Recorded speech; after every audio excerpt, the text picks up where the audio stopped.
I'm going to show you guys how I created this beautiful glowing bridal makeup look. If you want to see how I created this look, then keep watching. I've already added a really thin layer of foundation on my face, just adding some corrector under my eyes just to add that extra brightness before we go in with concealer. I like using this one by Too Faced. It gives a lot of coverage, but it doesn't feel heavy on the skin. Just going back in to add a little bit of a highlighter that has a little bit of a pink undertone to it, blending that in, taking a cream concealer just to go ahead and sculpt our face. You just want to go right underneath your natural cheekbone. Just going in with a brown shade just in my crease. Going in with a beautiful pinky nude shade. I think these kind of colors look so beautiful for bridal makeup. Just taking a darker brown shade and I'm just going to focus that on the outer corner of the eye.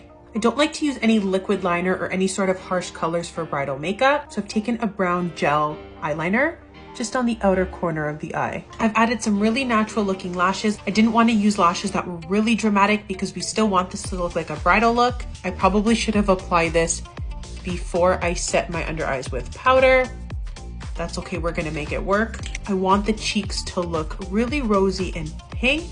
I'm just adding a cream highlighter because I still want to keep that dewy, fresh look on my skin. For the lips, we're gonna do like a nudie pink shade.